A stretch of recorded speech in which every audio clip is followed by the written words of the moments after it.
Hello dear aspirant. आज हम बात करेंगे स्वराज दल के बारे में। ठीक है, छत्तीसगढ़ में कैसे स्वराज दल का गठन हुआ। ठीक है, कैसे झंडा सत्याग्रह हुआ उसके बारे में जानेंगे। बहुत ही इंपॉर्टेंट क्लास रहने वाली, क्योंकि बहुत सारी इन्फॉर्मेशन आपको नया मिलने वाला है इसमें। ठीक है, यकीन मानिए इस क्लास को देखने के बाद आप भी अपने नोट में जो नोट्स बनाए होंगे उसमें आप जो है नया नया फैक्ट आप जो है ऐड करेंगे, इतनी तो मेरी गारंटी है। तो आप इसको देखिए और बहुत अच्छे से जो है क्लास को आप समझिए। ठीक है, तो स्वराज दल का उदय के बारे में हम बात करेंगे आज। ठीक है, तो ये उसका पृष्ठभूमि है कि कैसे कैसे हुआ था। ये चीज़ें आपको तब समझ आएगी जब मैं आगे जो है इस क्लास को जब समझाऊंगा, तो फिर इस आप इमेज को देखेंगे तो आपको बहुत अच्छे से क्लियर हो जाएगा कि क्या क्या बातें इसमें लिखा हुआ है और क्या चीज़ आपको याद रखनी है। ठीक है, चलिए तो स्वराज दल के बारे में बात करते हैं। ठीक, महात्मा गांधी द्वारा असहयोग आंदोलन, आप जानते हैं उसको बंद कर दिया गया। क्यों बंद कर दिया गया? कि चौरा चौरी नामक स्थान पर एक कांड हो जाता है ना, जिसके कारण जो है उसको बंद करना पड़ता है। महात्मा गांधी द्वारा असहयोग आंदोलन चौरा चौरी की घटना के बाद वापस लिए जाने पर गांधी युग के राष्ट्रीय आंदोलन का पहला अध्याय जो है समाप्त हुआ। किंतु इस आंदोलन में जनता को राष्ट्रीय चेतना की एक नई दिशा प्रदान की। मतलब इस आंदोलन से लोगों के अंदर एक जो है चेतना जगी कि हाँ, अब अंग्रेजों को कैसे भगाना है, कैसे अंग्रेजों से हमको लोहा लेना है। ठीक है, ये बात जो है उनको समझ आई। आंदोलन के पीछे की शक्ति का सही अनुमान करना सरल नहीं था। मुख्य रूप से इस आंदोलन का उदय राष्ट्रीय भावनाओं के साथ ही हुआ। असहयोग आंदोलन के प्रचार से कुछ समय के लिए राष्ट्रीय आत्मविश्वास का जो है प्रचार हुआ। भारतीय राष्ट्रीय कांग्रेस के लिए 1922 का वर्ष संकट का वर्ष था। असहयोग आंदोलन बंद कर देने की वजह से कांग्रेस की साख में काफ़ी गिरावट आई। कांग्रेस के भावी कार्यक्रम के बारे में उसके नेताओं में स्पष्ट मतभेद दिखाई पड़ने लगा। चित्तरंजन दास और मोतीलाल नेहरू के नेतृत्व में कांग्रेस का एक शक्तिशाली हिस्सा कार्यक्रम में परिवर्तन की मांग करने लगा। उनका विचार था कि कांग्रेस काउंसिलों के चुनाव के बहिष्कार का रास्ता छोड़ दे और अपनी लड़ाई को विधानमंडलों के अंदर ले जाए। मतलब ये लोग पहले ये बोले थे कि भाई हम लड़ाई नहीं कर, मतलब हम जो है चुनाव का बहिष्कार करेंगे, चुनाव में भाग नहीं लेंगे और जो है ब्रिटिश सरकार का जो है बिल्कुल सहयोग नहीं करेंगे। यही हुआ था असहयोग आंदोलन में। लेकिन अब जो चित्तरंजन दास जी हैं और मोतीलाल नेहरू जी है, ये बोलते हैं कि नहीं, अब हमको चुनाव का बहिष्कार नहीं करना चाहिए, हमको चुनाव लड़ना चाहिए। चुनाव लड़ने के बाद विधानमंडल में प्रवेश करना चाहिए और प्रवेश करने के बाद अपनी लड़ाई जो है लड़नी चाहिए। मतलब आज भी वही है कि अंग्रेजों को भगाना, लेकिन अब तरीका जो है बदलना चाहिए। कांग्रेस के नेतृत्व के अंदर काउंसिल प्रवेश के प्रश्न को लेकर मतभेद होने लगा। पहली बार सविनय अवज्ञा कमेटी की रिपोर्ट में देखा गया। कांग्रेस महासमिति ने जून 1922 की बैठक के बाद अपनी अगली बैठक में इस प्रश्न पर विचार करने के लिए सविनय अवज्ञा आंदोलन किस प्रकार चलाया जाए एक कमेटी की नियुक्ति की थी। ठीक है, इस कमेटी में जो रिपोर्ट पेश की उसमें दो मत स्पष्ट दिखाई देने पड़े। हकीम अजमल खां, पंडित मोतीलाल नेहरू और विट्ठल भाई ने विधान मंडलों के चुनाव के बहिष्कार का रास्ता छोड़ देने और काउंसिलों में प्रवेश की सिफारिश की। लेकिन डॉक्टर अंसारी, राजगोपालाचार्य और अयंगर ने बहिष्कार के रास्ते पर डटे रहने को कहा। मतलब अब आपको दो तरह के इसमें जो है लोग दिखाई पड़ेंगे। एक तरफ जो विधानमंडल में प्रवेश करना चाहते हैं चुनाव लड़कर, और दूसरा जो आज भी चुनाव का बहिष्कार करना चाहते हैं। मतलब एक परिवर्तनवादी और दूसरा है अपरिवर्तनवादी। ठीक है, मतलब वो परिवर्तन लाना चाहते हैं। किस प्रकार से परिवर्तन लाना चाहते हैं? कि चुनाव जीता जाए, विधानमंडल में प्रवेश किया जाए और उसके बाद जो है कांग्रेस को के जितने भी योजना है उसको जाना जाए और कांग्रेस को यहाँ से भगाया जाए। ठीक है, दूसरा क्या था? दूसरा था कि नहीं, आज भी जो है चुनाव का बहिष्कार किया जाए। ठीक है, कांग्रेस के 1922 के गया अधिवेशन में यह विभाजन स्पष्ट हो गया तथा चित्तरंजन दास, मोतीलाल नेहरू के नेतृत्व में स्वराज दल की स्थापना की गई। ठीक है, मतलब मोतीलाल नेहरू और जो चित्तरंजन दास है इनके नेतृत्व में जो है स्वराज दल की गठन होती है। इस दल ने कांग्रेस में रहते हुए विधानमंडलों में प्रवेश पाकर निश्चित कार्यक्रम से स्वराज प्राप्त करना अपना लक्ष्य रखा। नागपुर में डॉक्टर मुंजे, बरार में एम.एस. अने एवं महाकौशल में राघवेंद्र राव के नेतृत्व में स्वराज दल का निर्माण किया गया। याद रखिएगा कहाँ कहाँ कौन व्यक्ति है जिन्होंने स्वराज दल का निर्माण किया। तो नागपुर में डॉक्टर मुंजे, बरार में MS अने और महाकौशल में राघवेंद्र राव के नेतृत्व में जो है स्वराज दल का गठन होता है। इस बात को ध्यान में रखिएगा। छत्तीसगढ़ में इस विचारधारा के जनक कौन थे? डॉक्टर ई राघवेंद्र राव थे। इन्हीं के प्रयासों से इस क्षेत्र के अनेक लोग काउंसिल प्रवेश की विचारधारा के समर्थक हो रहे थे। 16 दिसंबर 1922 को राघवेंद्र राव, पंडित रविशंकर शुक्ल, सेठ गोविंद दास तथा बैरिस्टर छेदीलाल के हस्ताक्षरों से छिंदवाड़ा में यह घोषणा की गई कि विधानसभा के आने वाले चुनाव में निर्वाचन मशीनरी का नियंत्रण स्थापित कर राज्य द्वारा निर्मित सहयोग के तमाम रास्तों को बंद किया जाएगा तथा शासन व्यवस्था का प्रभावशाली विरोध किया जाएगा। ठीक है, मतलब चुनाव लड़ना है, चुनाव लड़ने के बाद शासन व्यवस्था का जो है विरोध किया जाएगा। स्वराज दल का गठन होने के बाद महाकौशल प्रांतीय कांग्रेस समिति का नेतृत्व राघवेंद्र राव के हाथों से अब जो है पंडित सुंदरलाल शर्मा के हाथों में आ गया। वे तथा जमुनालाल बजाज, है ना, पंडित सुंदरलाल शर्मा तथा जमुनालाल बजाज गांधी जी के कार्यक्रम को इस क्षेत्र में लागू करने में आंशिक सफलता प्राप्त कर चुके थे। ठीक है, जमुनालाल बजाज ने मराठी भाषी प्रदेश में तथा तपस्वी सुंदरलाल शर्मा ने हिंदी भाषी महाकौशल प्रांत में अपना नेतृत्व प्रदान किया। छत्तीसगढ़ में पंडित सुंदरलाल शर्मा का प्रभाव ग्रामीण अंचल में अधिक दिखाई पड़ा, जबकि शहरी क्षेत्र में राघवेंद्र राव का जो प्रभाव है स्पष्ट रूप से दिखाई दे रहा था।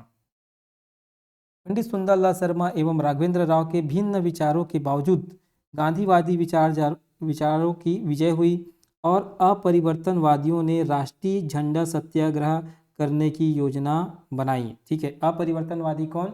जो विरोध किए थे। ठीक है, मतलब चुनाव का बहिष्कार करना है, अभी भी उसी के पक्ष में थे वो व्यक्ति या वो लोग क्या कहलाए? अपरिवर्तनवादी। ठीक है, मराठी भाषी अंचल में जमुनालाल बजाज तथा छत्तीसगढ़ समेत हिंदी भाषी महाकौशल में सुंदरलाल ने उसे क्रियान्वित करना निश्चित किया। झंडा सत्याग्रह का आरंभ जबलपुर से हुआ। 11 मार्च 1923 को जबलपुर में अखिल भारतीय कांग्रेस समिति के सदस्यों के आगमन पर इनके सम्मान में नगर पालिका के सदस्य टाउन हॉल एवं अन्य शासकीय भवनों पर राष्ट्रीय झंडा फहराना चाहते थे, पर यहाँ के पुलिस अधिकारी इनका विरोध कर रहे थे। गांधीवादी राष्ट्रवादी भवनों पर, है ना, जो गांधीवादी है राष्ट्रवादी भवनों पर राष्ट्रीय झंडा फहराते और पुलिस उन झंडों को निकाल देती। यह कार्यक्रम कई दिनों तक चला। झंडा फहराने वाले को पुलिस बंदी बनाती। जिला अधिकारी के आदेशों का पालन न करते हुए पंडित सुंदरलाल शर्मा, सुभद्रा कुमारी चौहान, नाथूराम मोदी और 7 स्वयंसेवकों ने एक जुलूस निकाला जिसे पुलिस द्वारा रोक दिया गया और पंडित सुंदरलाल शर्मा सहित सभी सत्याग्रही बंदी बना लिए गए। ठीक है, ध्यान रखिएगा झंडा सत्याग्रह के दौरान। ठीक है, ये उसकी रूपरेखा बहुत अच्छे से आप इसको समझ सकते हैं मैप के माध्यम से। ठीक है, तो 3D डायग्राम आपको दिख रहा होगा, बहुत कुछ आपको इससे समझ आ जाएगा। पंडित सुंदरलाल शर्मा पर मुकदमा चलाया गया और 16 अप्रैल को 6 माह की सजा उनको सुनाई गई तथापि उन्हें 72 घंटे के अंदर ही उनको रिहा कर दिया गया। झंडा सत्याग्रह का अगला चरण छत्तीसगढ़ के बिलासपुर में देखा गया। 31 मार्च 1923 को, याद रखिएगा 31 मार्च 1923 को विश्व प्रांतीय राष्ट्रीय सम्मेलन स्थानीय टाउन हॉल में आयोजित किया गया। इस अवसर पर टाउन हॉल पर राष्ट्रीय झंडा फहराया गया तथा जिला कार्यालय के समक्ष वह भी दिन भर फहरता रहा। जबलपुर व अन्य क्षेत्र में हुए झंडा सत्याग्रह से संपूर्ण प्रांत उद्वेलित हो उठा। राष्ट्रीय झंडे का अपमान राष्ट्रीय भावना का अपमान समझा गया, अतः निश्चित किया गया कि झंडा सत्याग्रह को देश में व्यापक स्वरूप दिया जाए। इस सत्याग्रह के लिए भगवान दीन को डिटेक्टर बनाया गया और नागपुर को सत्याग्रह का नया केंद्र बनाया गया। याद रखिएगा सत्याग्रह का नया केंद्र नागपुर और डिटेक्टर किसको बनाया जाता है? भगवान दीन को। ठीक है, जलियांवाला बाग दिवस की याद में 8 से लेकर 13 अप्रैल तक राष्ट्रीय सप्ताह मनाया गया।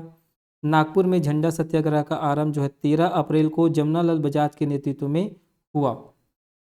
अवारी के नेतृत्व में स्वयंसेवकों का एक बड़ा जुलूस पहली बार नागपुर के निषिद्ध क्षेत्र में राष्ट्रीय ध्वज के लिए प्रवेश करते हुए गिरफ्तार किया गया। इसके पश्चात नागपुर में राष्ट्रीय ध्वज को लेकर जुलूस निकालना कांग्रेसियों की दिनचर्या बन गई। छत्तीसगढ़ के बिलासपुर, रायपुर तथा दुर्ग के सत्याग्रहियों ने सक्रिय रूप से इस आंदोलन को जीवित रखा। प्रशासन की ओर से सैकड़ों गांवों में 2 माह के लिए झंडा सत्याग्रह व झंडा जुलूस के निकालने पर पाबंदी लगा दी गई। इस आदेश की अवहेलना करते हुए 28 मई 1923 को झंडा दिवस मनाने के लिए जमुना लाल बजाज के नेतृत्व में 101 स्वयं सेवकों के साथ एक जुलूस की योजना बनाई गई। 17 जून 1923 को ही जमुना लाल बजाज, डॉक्टर भगवान दीन, नीलकंठ राव देशमुख को बंदी बना लिया गया, किंतु 18 अगस्त को निकाले गए जुलूस में पंडित जवाहरलाल नेहरू, पुरुषोत्तम दास टंडन, माखनलाल चतुर्वेदी आदि नेता थे। नागपुर के झंडा सत्याग्रह को अखिल भारतीय स्थल प्रदान किया गया। ठीक है, झंडा सत्याग्रहियों के साथ अमानविक अत्याचार जेल के अंदर तथा जेल के बाहर किया गया, जिसका विरोध विधान परिषदों में भी किया गया। अंत में 18 अगस्त को, याद रखिएगा, अंत में 18 अगस्त को विट्ठल भाई पटेल एवं तत्कालीन गवर्नर फ्रैंक स्लाई से चर्चा के बाद यह सत्याग्रह जो है स्थगित किया गया और सत्याग्रहियों की रिहाई की गई। नागपुर के झंडा सत्याग्रह की सफलता के बाद कांग्रेस का विशेष अधिवेशन मौलाना आज़ाद की अध्यक्षता में सितंबर के तीसरे सप्ताह में दिल्ली में आयोजित किया गया। इस अवसर पर मौलाना मोहम्मद अली द्वारा प्रस्तुत समझौता प्रस्ताव रखा गया, जिसमें कहा गया, अहिंसक असहयोग के सिद्धांत के प्रति अपनी दृढ़ आस्था प्रकट करते हुए यह कांग्रेस घोषणा करती है कि ऐसे कांग्रेसी जिन्हें विधान परिषद में प्रवेश करने के विरुद्ध कोई आपत्ति नहीं है, आगामी निर्वाचनों में पदाभिलाषी के रूप में खड़े होने और अपने मताधिकार को प्रयोग में लाने के लिए स्वतंत्र है। यह कांग्रेस समस्त कांग्रेसियों से अपील करती है कि वे यथासंभव शीघ्र स्वराज प्राप्ति हेतु संयुक्त प्रयत्न द्वारा अपने महान नेता महात्मा गांधी के रचनात्मक कार्यक्रम को क्रियान्वित करने के अपने प्रयासों को द्विगुणित कर दे। उपयुक्त प्रस्ताव का अनुमोदन CR दास ने किया और यह बहुमत से पारित हुआ। इस प्रस्ताव के माध्यम से स्वराज पार्टी ने महामंत्री मोतीलाल नेहरू ने अपने दल की आगामी योजना बनाई एवं चुनाव घोषणा पत्र में इस दल की नीति को स्पष्ट किया कि उनका स्वराज दल कांग्रेस का एक अविभाज्य अंग है। ठीक है, मतलब अभी कहा गया कि जो स्वराज दल है आज भी कांग्रेस का ही अंग है ना, ध्यान रखिएगा। छत्तीसगढ़ में इस कार्य को संगठित रूप में दुर्ग के घनश्याम सिंह गुप्त, रायपुर में खूबचंद बघेल और बिलासपुर में सर्वदत्त वाजपेयी के सद प्रयत्नों से पूर्ण हुआ। ध्यान रखिएगा। ठीक है, कौन कौन व्यक्ति थे छत्तीसगढ़ से, बहुत इंपॉर्टेंट है। इन्होंने सेवा समिति के माध्यम से 1923-24 में राष्ट्रीय आंदोलन को मंद नहीं पड़ने दिया। सेवा समिति का वार्षिक सम्मेलन बिलासपुर जिला स्थित चंडीडीह ग्राम में हुआ। इसको याद रखिए, सेवा समिति का वार्षिक सम्मेलन कहाँ हुआ था 23-24 में, तो चंडीडीह नामक ग्राम में। ठीक है, अब ऐसे प्रश्न आएंगे तो जरूर फंसेंगे आप। ठीक है, इस सम्मेलन की अध्यक्षता इलाहाबाद के श्री राम वाजपेयी ने की थी। देखिए, याद रखिएगा, सम्मेलन कहाँ हो रहा है, तो बिलासपुर के चंडीडीह ग्राम में। ठीक है, और अध्यक्षता कौन कर रहे हैं, तो इलाहाबाद के श्री राम वाजपेयी जी। ठीक है, ध्यान रखिएगा, वार्षिक सम्मेलन सेवा समिति का। ठीक है, 1923-24 में हुआ था सेवा समिति का वार्षिक सम्मेलन, जिसकी अध्यक्षता इलाहाबाद के श्री राम वाजपेयी ने किया था बिलासपुर के चंडीडीह ग्राम में। इस बात को ध्यान रखेंगे, बहुत इंपॉर्टेंट है, हो सकता है प्रश्न पूछा जाए यहाँ से, तो आप फंस सकते हैं। नवंबर 1923 में विधानसभा चुनाव में मध्य प्रांत के स्वराज्यों को उल्लेखनीय सफलता मिली। 70 सदस्यों के सदन में स्वराज्यों की सफलता का मुख्य कारण था कि चुनाव के 2 माह पूर्व ही भारतीय राष्ट्रीय कांग्रेस ने स्वराज दल की काउंसिल प्रवेश की अनुमति दी थी। मतलब ये लोग चुनाव लड़कर प्रवेश करना चाहते थे विधानमंडल में, तो इसकी परमिशन किसने दे दी, जो कांग्रेसी उन्होंने दे दी थी। इस कारण जो है ये चुनाव में भारी सफलता हासिल की। मध्य प्रांत की विधानसभाओं से बरार, नागपुर तथा हिंदी भाषी क्षेत्रों से स्वराज पार्टी के अनेक सदस्य जो है निर्वाचित हुए। बरार क्षेत्र के स्वराज्यों ने 20 दिसंबर 1923 को दादा साहब खापड़े के नेतृत्व में बरार स्वराज्य पार्टी का गठन किया। ठीक है, जो बरार क्षेत्र से जो स्वराज दल के लोग थे जो पार्टी में जीते हुए थे, ठीक है, उन्होंने दादा साहब खापरे के नेतृत्व में जो है बरार स्वराज पार्टी का जो है गठन करते हैं। नागपुर क्षेत्र के स्वराज ने जनवरी 1924 में डॉक्टर मुंजे के नेतृत्व में नागपुर स्वराज पार्टी स्थापित की। उसी प्रकार ई राघवेंद्र राव के नेतृत्व में हिंदी स्वराज पार्टी का गठन किया गया। ठीक है, यदि तीनों गुटों में डॉक्टर मुंजे को संयुक्त स्वराज पार्टी का नेता चुना गया, तथापि इसकी असली बागडोर राघवेंद्र राव के हाथों में रही। ठीक है, याद रखिए 3 दल, बरार, नागपुर और जो है आपका एक नागपुर क्षेत्र हो गया, बरार क्षेत्र हो गया, ठीक है, और जो है महाकोशल क्षेत्र, 3 क्षेत्र हो गया। ठीक है, तीनों जगह जो है हिंदी भाषी वाला है ना, तो 3 क्षेत्र हो गए, तो तीनों क्षेत्र से स्वराज पार्टी का गठन किया गया। तीनों का एक गुट बनाया गया और उस गुट का जो है प्रमुख किसको बनाया गया था, तो याद रखिएगा मुंजे को। ठीक है, लेकिन जो बागडोर था किसके हाथों में था, तो ई राघवेंद्र राव के हाथों में था। ठीक है, नवनिर्वाचित विधान परिषद का अधिवेशन 15 जनवरी 1924 को आरंभ हुआ और 18 जनवरी 1924 को राघवेंद्र राव ने मंत्रियों के विरुद्ध अविश्वास प्रस्ताव रखा। ठीक है, जिसमें कहा गया इस सदन की ओर से महामहिम गवर्नर को एक औपचारिक पत्र भेजा जाए जिसमें यह निवेदन किया कि माननीय मंत्री को विधान परिषद का विश्वास प्राप्त नहीं है, अतः वे तत्काल पदच्युत करने की कृपा करें। यह प्रस्ताव 24 के विरुद्ध 44 मतों से स्वीकृत हुए। आना कितना था 24, लेकिन 24 की जगह 44 मत पड़े विरुद्ध में। ठीक है, परिणाम स्वरूप मंत्रियों ने त्यागपत्र देना पड़ा, परंतु जो गवर्नर है वो आग्रह करते हैं, है ना, कि वो जो है अपना त्यागपत्र जो है वापस ले ले। ठीक है, यहाँ अविश्वास प्रस्ताव लगा हुआ था, अविश्वास प्रस्ताव जो है पारित भी हो जाता है। ठीक है, लेकिन जो गवर्नर है वो बोलते हैं कि जो मंत्री ठीक है अपना विश्वास खो चुके हैं वो फिर से अपने पद पर आ जाए। ठीक है, गवर्नर के आग्रह पर उन्होंने अपना त्यागपत्र जो है वापस ले लिया। इससे स्वराज दल के सदस्य और असंतुष्ट हो गए और गवर्नर से संविधान को भंग करने की मांग करने लगे। स्वराजियों द्वारा सरकार के विधेयकों को अस्वीकार करने, मंत्रियों के वेतन में कटौती करने तथा अनुदान को अस्वीकृत करने के कार्यों से मंत्रियों को अंततः त्यागपत्र देने के लिए बाध्य होना पड़ा और गवर्नर को विधानसभा का सत्रावसान करना पड़ा। ठीक है, अंततः जो है उनको सभी मंत्रियों को त्यागपत्र देना पड़ा। इस तरह स्वराजियों द्वारा संवैधानिक गतिरोध की स्थिति निर्मित कर दी गई। स्वराज दल द्वारा यह कार्यक्रम 1925 तक चलता रहा। इसी वर्ष मध्य प्रांत के स्वराज दल में फूट पड़ गई।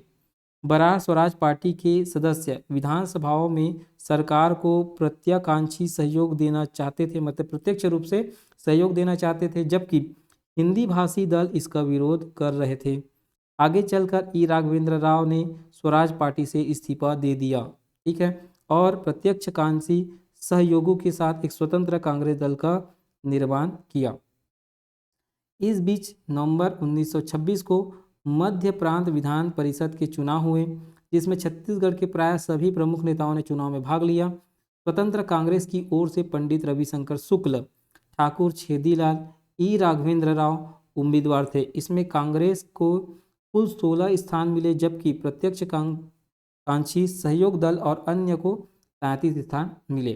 छत्तीसगढ़ में पंडित रविशंकर शुक्ल स्वराज दल के प्रत्याशी शिवदास डागा से हार गए, किंतु बिलासपुर से ठाकुर छेदीलाल तथा ई राघवेंद्र राव का प्रभाव तो बना ही रहा। साथ ही प्रत्यक्ष कांक्षी सहयोग दल के साथ मिलकर राघवेंद्र राव ने अपना वर्चस्व स्थापित किया और वे संयुक्त दल के नेता माने गए। ठीक है, मतलब जो रविशंकर शुक्ल जी है वो हार जाते हैं। ठीक है, 1926 की विधान परिषद में विभिन्न दल इतने विभाजित थे कि कोई भी दल सशक्त भूमिका में नहीं निभा सकता था। दलों के मध्य ध्रुवीकरण की प्रक्रिया के फलस्वरूप ई राघवेंद्र राव प्रत्यक्षकांक्षी सहयोग दल, अब्राह्मण तथा स्वतंत्र सदस्यों को अपने पक्ष में करने में सफल हो गए और 33 सदस्यों का एक मिला जुला दल निर्मित किया, जिसे राष्ट्रीय दल जो है नाम दिया गया। मतलब अलग अलग दलों के नेताओं को इकट्ठे किए और एक जो है मतलब एक प्रकार से एक दल बना लिया, जिसको बोलते हैं राष्ट्रीय दल। इस दल के निर्माण के साथ ही मध्य प्रांत के गवर्नर ने मंत्रिमंडल निर्माण की घोषणा की, जिसके अनुसार राघवेंद्र राव तथा R.M. देशमुख को मंत्री पद दिया गया तथा BG खापड़े को परिषद के उपाध्यक्ष पद देने की घोषणा की गई। नवीन विधान परिषद का अधिवेशन जो है 6 जनवरी 1927 को प्रारंभ हुआ। तब यह स्पष्ट था कि कांग्रेस के सदस्य नए मंत्रिमंडल का निश्चित रूप से विरोध करेंगे। मध्य प्रांत की विधानसभा के अतिरिक्त अन्य प्रांतों के विधानसभाओं में भी स्वराज दल के सदस्य द्वैध शासन पद्धति का विरोध कर रहे थे तथा संवैधानिक गतिरोध उत्पन्न कर रहे थे। इस गतिरोध को दूर करने के लिए नवंबर 1927 में एक आयोग की नियुक्ति की घोषणा ब्रिटिश पार्लियामेंट में की गई। इस आयोग के सदस्य थे sir John Simon, broad count Burnham, Baron Strathcona, ECC Cadogan और Stephen Wells, G. R Lane Fox तथा C. एटली। ठीक है, इस प्रकार स्वराज दल ने विधान परिषदों में प्रवेश की नीति अपनाते हुए 1919 के संविधान के क्रियान्वयन में बाधा उपस्थित की।